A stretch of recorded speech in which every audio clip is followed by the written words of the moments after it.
والنجم والشجر يسجدان وفضل الزمان على زمان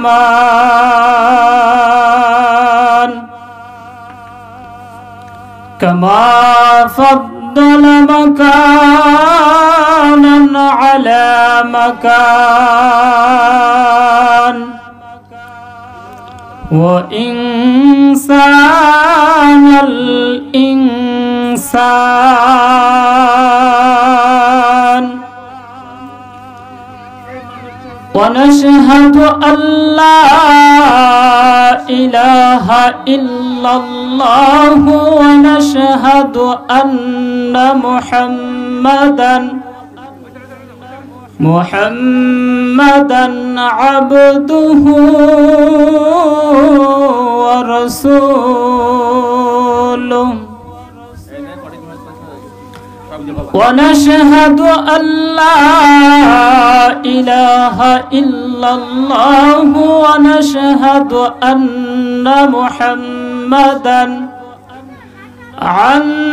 محمدا عبده ورسوله أرسله بالحق بشيرا ونذيرا وداعيا إلى الله بإذنه وسراجا منيرا فقد قال الله تعالى في كلامه المجيد والفرقان الحميد أعوذ بالله من الشيطان الرجيم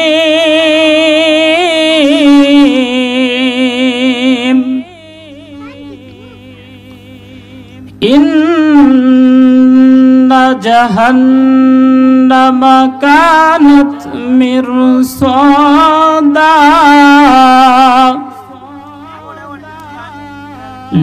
للطاغين مآبا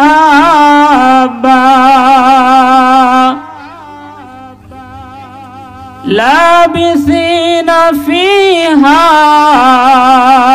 أحقابا لا يذوقون فيها بردا ولا شرابا إلا حميما وغساقا جزاء وفاقا إنهم كانوا لا يرجون حسابا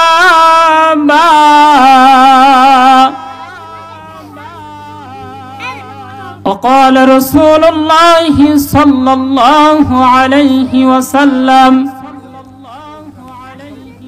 لا يؤمن أحدكم حتى أكون أحب إليه من والده وولده والناس أجمعين أو كما قال النبي عليه الصلاة والسلام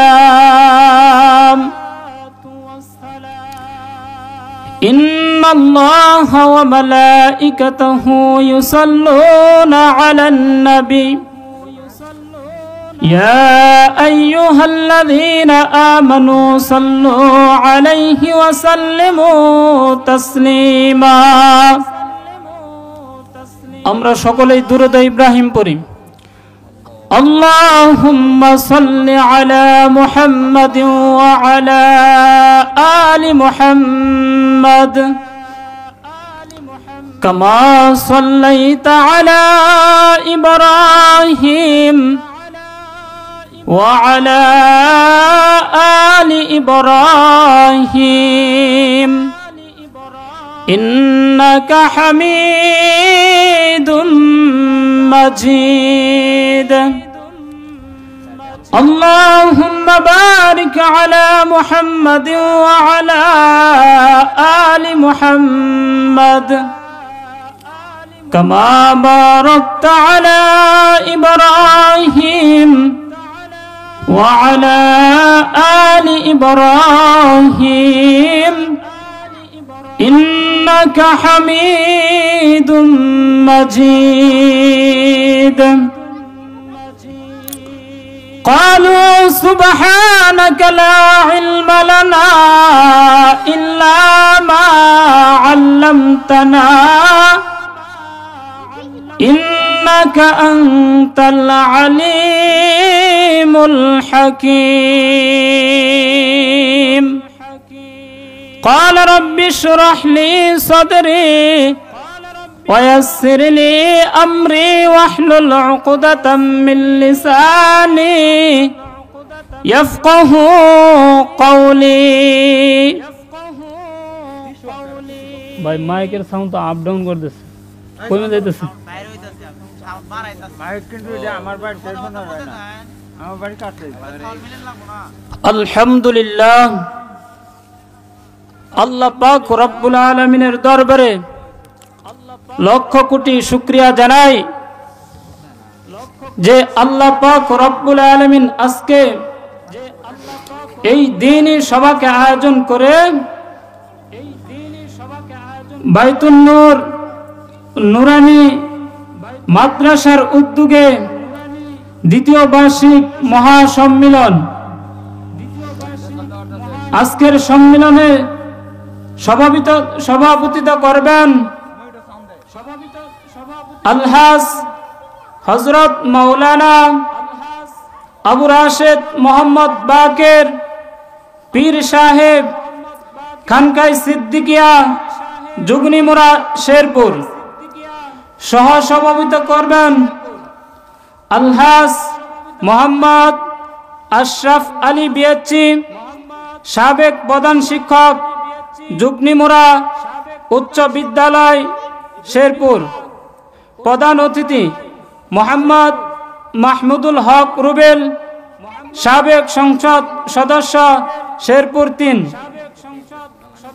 আজকের মাহফিলে প্রধান বক্তা ইসলামী আইন গবেষক ও মুফাসসিরে কুরআন ডক্টর মুফতি মুহিবুল্লাহ রহমানী খতিব আহসানিয়া কেন্দ্রীয় জামে মসজিদ সাভার ঢাকা আজকের মাহফিলে প্রধান আকর্ষণ বিশিষ্ট ইসলামী চিন্তাবিদ মুফাসসিরে কুরআন মুফতি আব্দুর রাজ্জাক রহমানী ইমাম ও খতিব পশ্চিম গেন্ডা টিয়াবাড়ি কেন্দ্রীয় জামে মসজিদ সাভার ঢাকা মুহাদ্দিস জামিয়া ইসলামিয়া আরবিয়া ঢাকা আজকে মাহফিলের প্রধান আলোচক মুফতি আল আমিন সাইদ আল আমিন সাদি মুহতামিম ইশআতুস সুন্নাহ মহিলা মাদ্রাসা শেরপুর আল্লাহ পাক রব্বুল আলামিন হযরতদেরকে সঠিক সময় আসা এবং সঠিক সময় বয়ান করার তৌফিক দান করুক আল্লাহুম্মা আমিন আল্লাহ পাক রব্বুল আলামিনের দরবারে অসংখ্য শুকরিয়া জানাই যে আল্লাহ পাক রব্বুল আলামিন আজকে এই পবিত্র দ্বীনি আয়োজনকে কবুল করিয়া নেক আজকে যেই মাদ্রাসার উদ্যোগে আজকে এই মহা সম্মেলন দেওয়া হইল আল্লাহ পাক রব্বুল আলামিন এই পবিত্র মাদ্রাসাকে আল্লাহ পাক কবুল করিয়া নেক আল্লাহ পাক রব্বুল আলামিন এই পৃথিবীর ভিতরে আমাদেরকে সৃষ্টি করার পরে কিছু দিক নির্দেশনা আল্লাহ পাক রব্বুল আলামিন দিয়ে দিয়েছেন কোন বান্দা আল্লাহ পাকের এই দিক নির্দেশনা যদি সঠিকভাবে বাস্তবায়ন করে এই পৃথিবী থেকে যাইতে পারে আল্লাহ পাক রব্বুল আলামিন এই বান্দার জন্য রেখে দিয়েছেন জান্নাত, যেই জান্নাতের ভিতরে বান্দার কোনো অশান্তি স্পর্শ করবে না। এই জান্নাতের ভিতরে এই বান্দা এতই সুখে থাকবে, মুফাসসিরিন কেরাম বলেন যে দুনিয়ার কোনো মানুষ, দুনিয়ার কোনো ব্রেন দিয়ে কল্পনাও করতে পারে না যে আল্লাহ পাক এই বান্দাকে কত সুখে রাখবেন জান্নাতের ভিতরে। শুধু তাই নয়, এই মাহফিলের ভিতরে আজকে আমরা আসতে পারছি, এই জন্য আল্লাহ পাকের দরবারে লাখো কোটি শুকরিয়া জানাই। কারণ গত বছর অথবা তার আগের বছরও এই মাদ্রাসার মাহফিল হয়েছিল। ওই মাহফিলের ভিতরে আল্লাহর অনেক বান্দা উপস্থিত ছিল, কিন্তু আজকে এই বান্দাগুলো এই পৃথিবীর জমিনে আর নাই।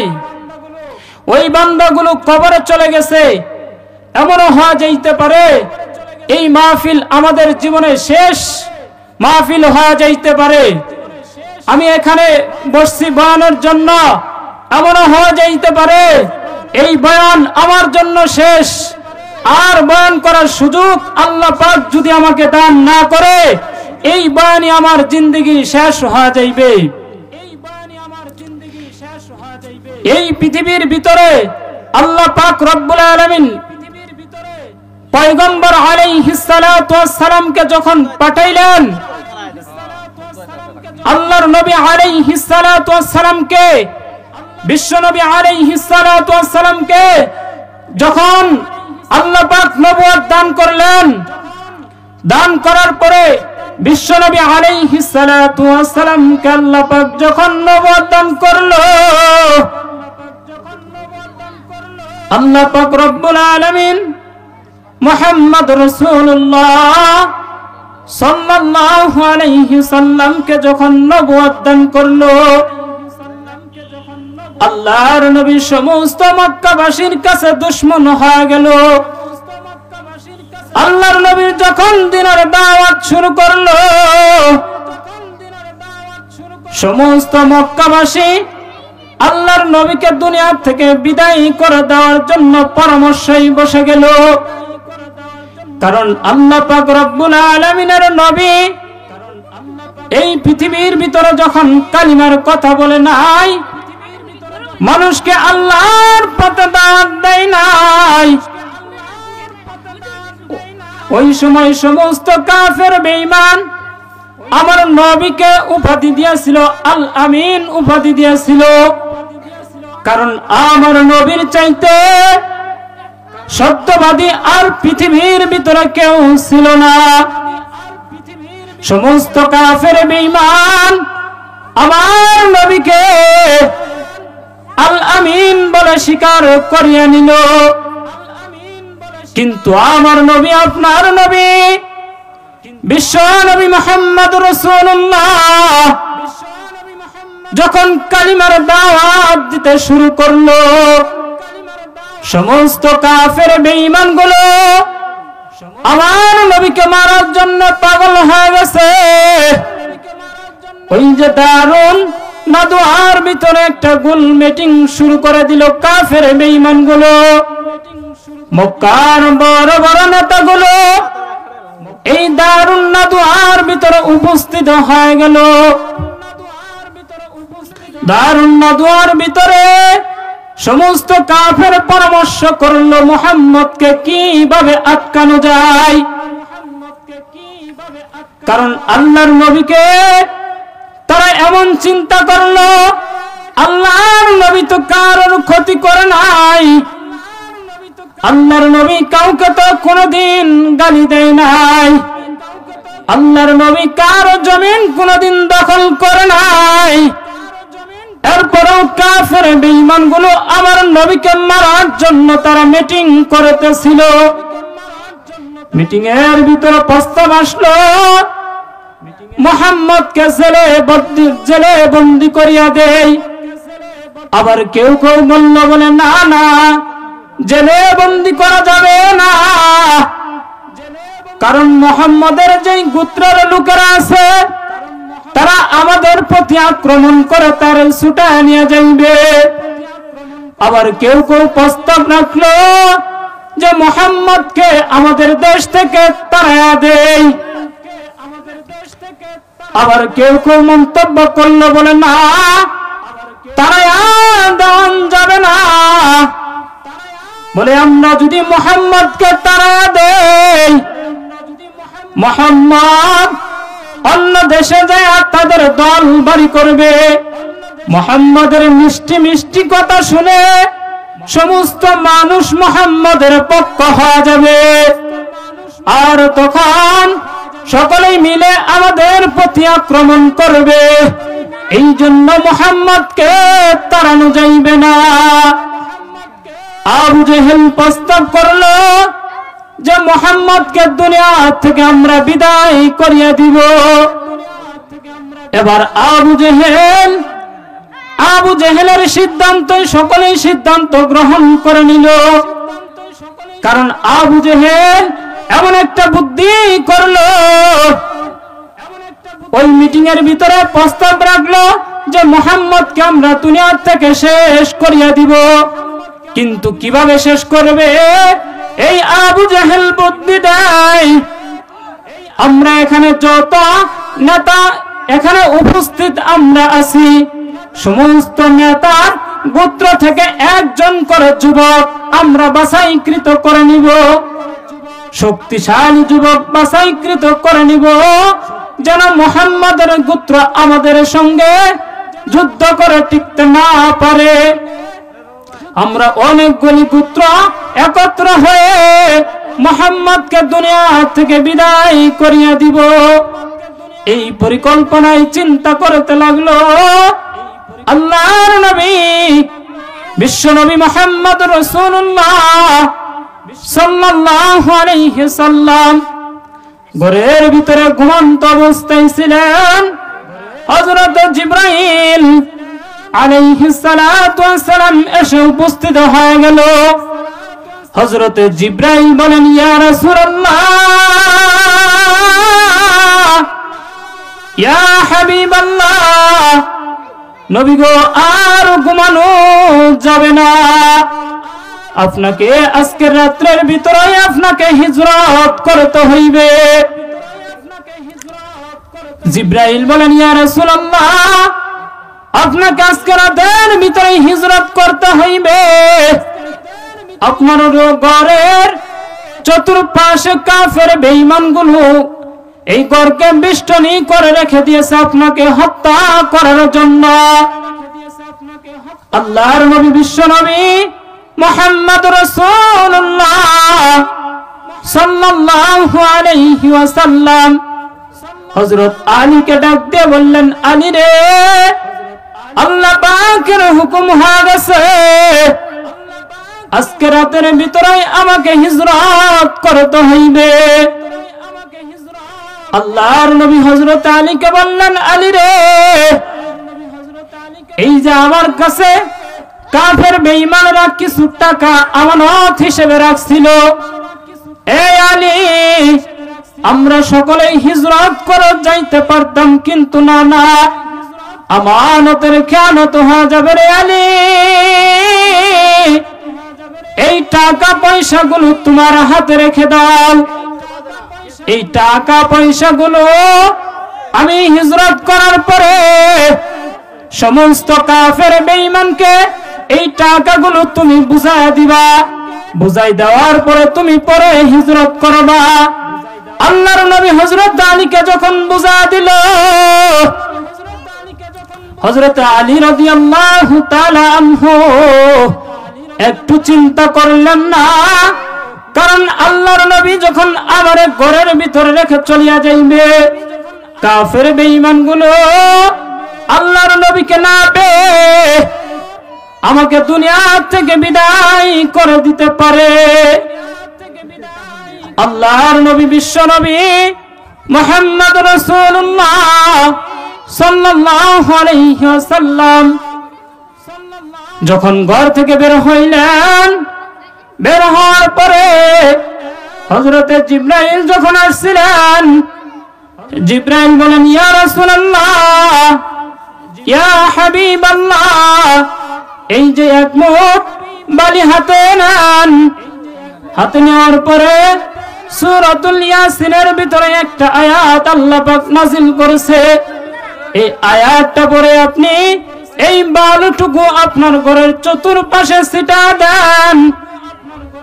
আর আপনি বালু ছিটাই দেওয়ার পরে আল্লাহ পাক রব্বুল আলামিন আমাকে আদেশ করছে প্রত্যেকটা বালুর কণা যেন কাফের বেঈমানের চোখের ভিতরে লাগিয়ে দেওয়া হয়।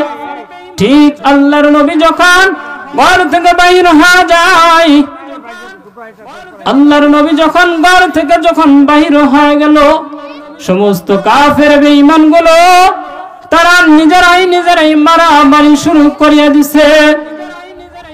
এমন ভাবে মারামারি তারা নিজেরাই দ্বন্দ্ব শুরু করিয়ে দিছে। আল্লাহর নবী বিশ্ব নবী মুহাম্মদ রাসূলুল্লাহ সাল্লাল্লাহু আলাইহি ওয়াসাল্লাম নিরাপদে হিজরত রওনা করে দিলেন।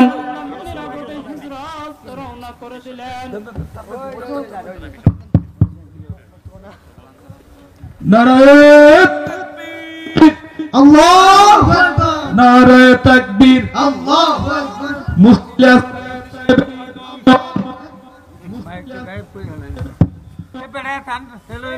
নারায়ে তাকবীর, নারায়ে তাকবীর, আল্লাহু আকবার।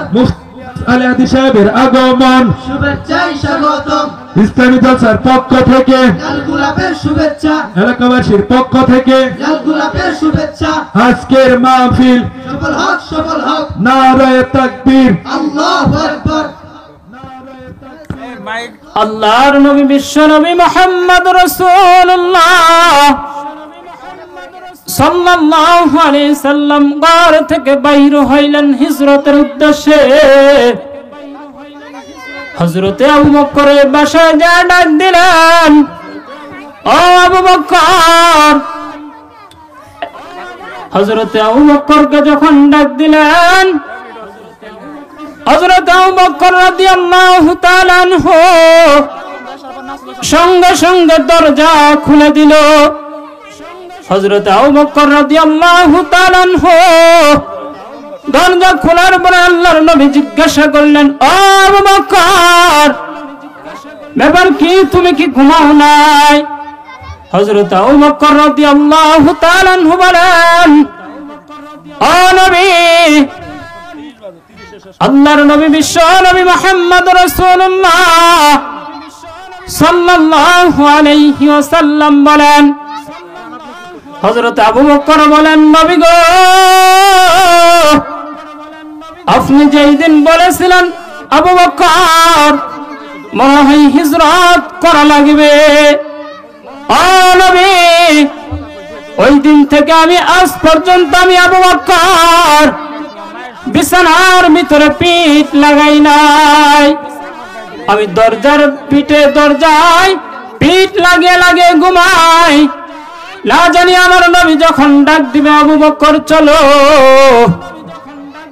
আমি আবু বকর যদি ঘুমা যাই আমি নবীর কষ্ট হইবে, এই জন্যই আমি আবু বকর ঘুমাই না। হযরত আবু বকর বলেন, নবী গো, শুধু আমি ঘুমাই না তা না, ওই যে আমার মেয়ে আসমা প্রতিদিন আমার সামানাগুলো ব্যাগগুলো গুছায় গুছায় রাখে, আমার আসমা ঘুমাই না। নবী গো, শুধু তাই না, আমার যে ওই যে উট বাহন রেখেছি, ওই আমার উট গুলো ঘুমাই না।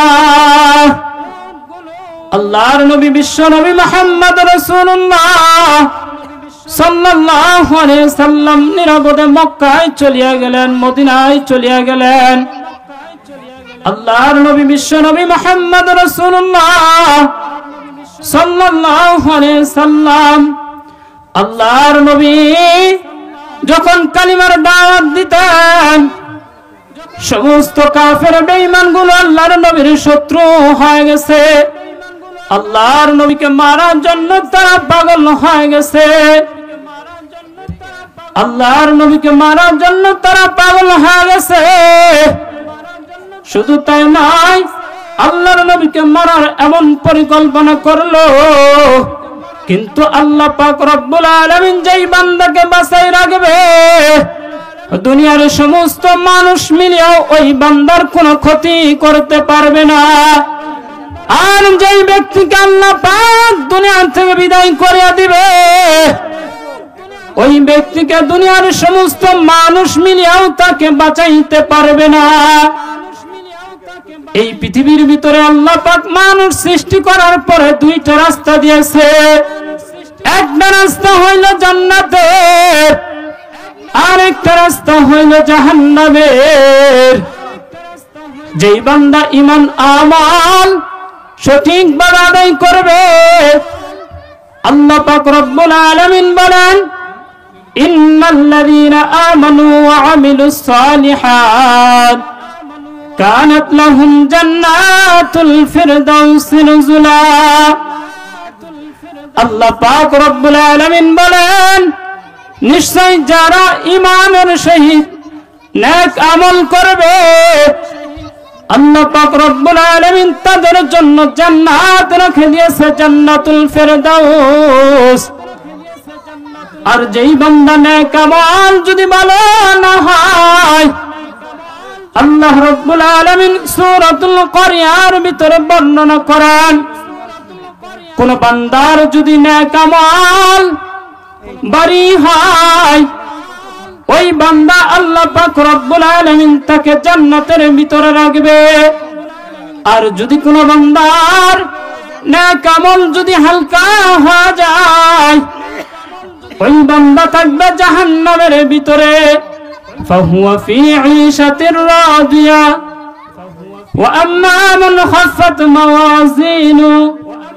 আল্লাহ পাক রব্বুল আলামিন এই বান্দার যারা হালকা হয়ে যাবে, ওই বান্দা জাহান্নামের ভিতরে আগুনের ভিতরে প্রবেশ করবে। আল্লাহ রাব্বুল আলামিন বলেন, ইন্না জাহান্নামা কানাত মিরসাদা। নিশ্চয় জাহান্নাম মানুষকে ধরার জন্য অপেক্ষা আছে, ফাঁদ পেতে আছে। যেরকম ভাবে আমরা পাখি ধরার জন্য ফাঁদ পেতে থাকি, ঠিক জাহান্নাম মানুষকে ধরার জন্য ফাঁদ পেতে আছে। আল্লাহ পাক রব্বুল আলামিন বলেন, ইন্না জাহান্নামা কানাত মিরসাদা। নিশ্চয় জাহান্নাম মানুষকে ধরার জন্য ফাঁদ পেতে আছে। লিত্তাগীনা মাআবা। এই জাহান্নামের ভিতরে কারা থাকবে জানো? নির্মানুষ। এই জাহান্নামের ভিতরে থাকবে যারা সীমা লঙ্ঘন করবে, যারা আল্লাহর হুকুম মানবে না, নবীর তরিকা মতো চলবে না, নবীর সুন্নাত যারা মানবে না, এই বান্দাগুলোই জাহান্নামের ভিতরে থাকবে। লিত্তাগীনা মাআবা। যারা সীমা লঙ্ঘন করবে তারাই জাহান্নামের ভিতরে থাকবে। লাবিসিনা ফিহা আহকাবা। জাহান্নামের ভিতরে কতদিন থাকবে? আল্লাহ পাক রব্বুল আলামিন বলেন, এরা যুগ যুগ যুগ যুগ ধরে অবস্থান জাহান্নামের ভিতরে থাকবে। এই সীমা সংখ্যা কেউ বলতে পারে না। 100 বছর থাকবে না, 1000 বছর থাকবে না, লক্ষ বছর থাকবে। আল্লাহ পাক বলেন, যুগ যুগ ধরে তারা জাহান্নামের ভিতরে অবস্থান করবে। লা ইয়াযুকুনা ফিহা বারদান ওয়ালা শারাবা। এই জাহান্নামের ভিতরে তারা যে থাকবে, জাহান্নামের ভিতরে তারা কোনো কিছু পান করবে কিনা? আল্লাহ বলেন, লাবিসিনা ফিহা আহকাবা। তারা সেখানে কোনো ভালো কোনো জিনিস তারা পাইবে না, ভালো কোনো পানি তাদেরকে দেওয়া হবে না, যে খেয়ে তাদের আত্মাকে শান্তি করবে। এরকম কোন জিনিস তাকে দেওয়া হইবে না। এই জাহান্নামে হইবে কি খাওয়ানো হইবে? আল্লাহ পাক রব্বুল আলামিন বলেন ইল্লা হামিমা ওয়া গাসসাকা। এই জাহান্নামের ভিতরে এমন জিনিস তাদেরকে পান করানো হইবে, ইল্লা হামিমা ওয়া গাসসাকা, যে তাদেরকে এমন পানি তাদেরকে পান করানো হইবে যেই পানি গরম হইবে, এত গরম। এই বান্দাগুলো যখন জাহান্নামের আগুনের ভিতরে জ্বলতে থাকবে, বান্দাগুলো আল্লাহর কাছে বারবার দরখাস্ত জানাইবে, ও মালিক, কত বছর থেকে জাহান্নামের আগুনের ভিতরে জ্বলতেছি আল্লাহ, আজকে যদি তুমি একটু ভালো পানির ব্যবস্থা করতা আমাদের কতই না একটু ভালো হইতো। আল্লাহ পাকের কাছে বারবার দরখাস্ত করবে, কিন্তু আল্লাহ পাক তাদের দরখাস্ত শুনবে না, তাদের দরখাস্ত আল্লাহ পাক শুনবে না। ফেরেশতারা ডাক দিয়া কয়, ও ফেরেশতারা রে, এই বান্দা পানির খাওয়ার জন্য আমার কাছে আবদার করে, ও ফেরেশতা তাদেরকে তুমি একটু পানি পান করাও। যখন ফেরেশতা বলবে, ও মালিক, তাদেরকে কি কোনো ভালো পানি দিব কিনা? আল্লাহ বলেন না না, তাদেরকে ভালো পানি দেওয়া যাবে না, তাদেরকে দেওয়া হইবে ইল্লা হামিমা ওয়া গাসসাকা। এমন পানিগুলো টকবক টকবক করবে জাহান্নামের ভিতরে যখন ফুটানো হইবে, এই পানিগুলো টকবক করবে, এই বান্দাগুলো পান করার জন্য তাদের তৃষ্ণা এত বেশি হইবে, এই বান্দাগুলো ওই পানির কাছে ছুটে যাইবে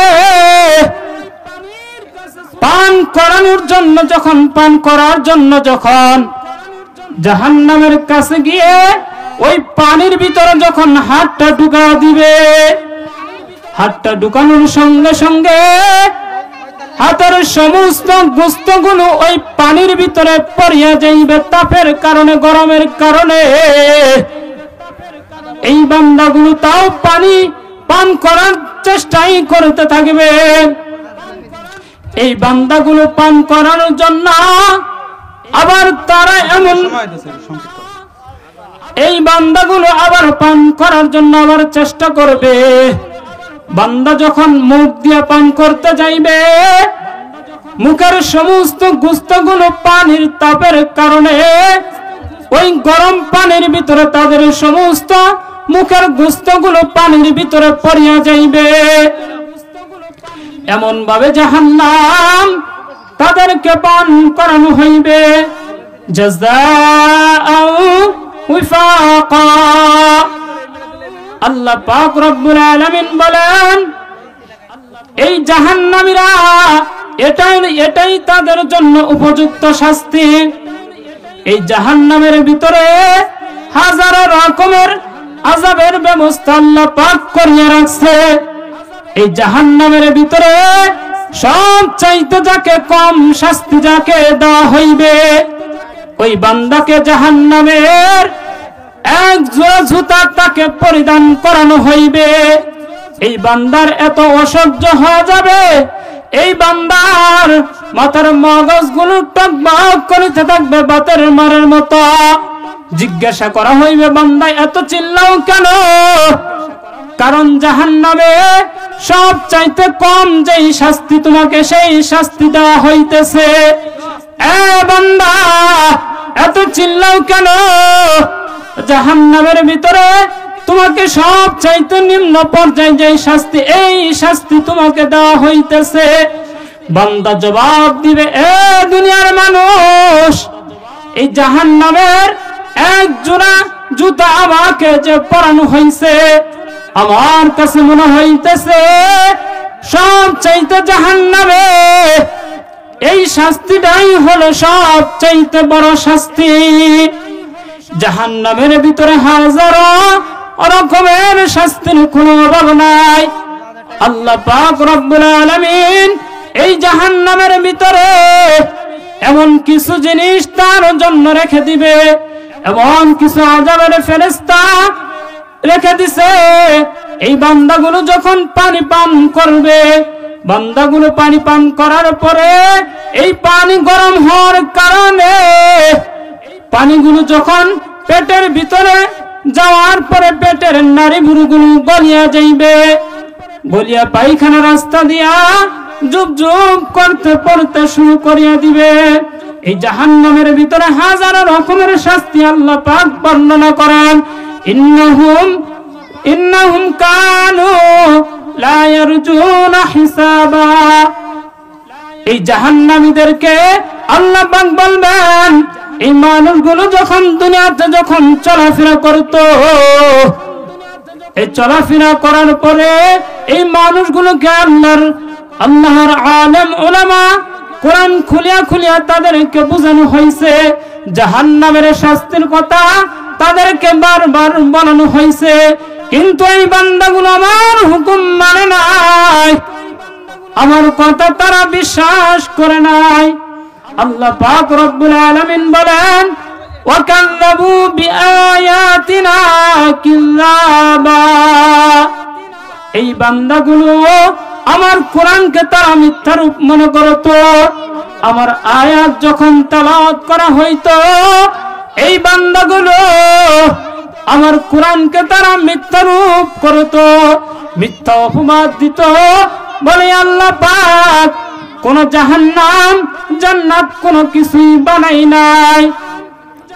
আল্লাহ পাক রব্বুল আলামিন বলেন, ওয়াকুল্লা শাইইন আহসাইনাহু কিতাবা। এই বান্দাগুলো যা কিছু দুনিয়ার জীবনে বলছে, সমস্ত কিছু আমি লিখিত আকারে আমি সংরক্ষণ করে রেখে দিয়েছি। আল্লাহ পাক বলেন, কারামান কাতিবিনা ইয়ালামুনা মা তাফআলুন। এই বান্দা দুনিয়ার ভিতরে যা কিছু করছে, আমার সম্মানিত ফেরেশতারা তারা লিখিত আকারে তারা সংরক্ষিত করে রেখে দিয়েছে। প্রত্যেকটা মানুষের ডান পাশে একজন ফেরেশতা আছে, আবার বাম পাশে একজন ফেরেশতা আছে। ডান পাশের ফেরেশতা বান্দার নেক আমলগুলো লিখতে থাকে, আর বাম পাশের ফেরেশতাগুলো মানুষের নেকি মানুষের বদ আমলগুলো তারা লিখতে থাকে। আল্লাহ পাক রব্বুল আলামিন কিয়ামতের ময়দানে সমস্ত মানুষদেরকে ডাক দিয়ে বলবে, এ বান্দা। আল্লাহ পাক যখন প্রত্যেকটা মানুষের আমলনামাই দেওয়া হইবে, কাউকে দেওয়া হইবে বাম হাতে, আবার কাউকে ডান হাতে। এবার যেই বান্দাকে বাম হাতে আমলনামা দেওয়া হইবে, এই বান্দা ডাক দিয়া কয়, আল্লাহ আমার আমলনামার ভিতরে এত গুনাহ ফেরেশতারা লিখে রাখছে, বেশি বেশি করে তোমার ফেরেশতারা আমার আমলনামার ভিতরে গুনাহ লিখে রাখছে। আল্লাহ পাক রব্বুল আলামিন এই বান্দাগুলো মুখের ভিতরে সিল মোহর মেরে দিবে। আল্লাহ পাক রব্বুল আলামিন বলেন, আল-ইয়াওমা নাখতিমু আলা আফওয়াহিহিম ওয়া তুকাল্লিমুনা আইদিহিম ওয়া তাশহাদু আরজুলুহুম বিমা কানু ইয়াকসিবুন।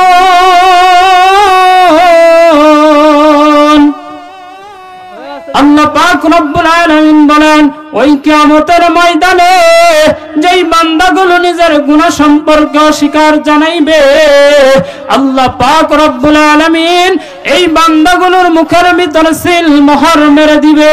শুধু তাই না,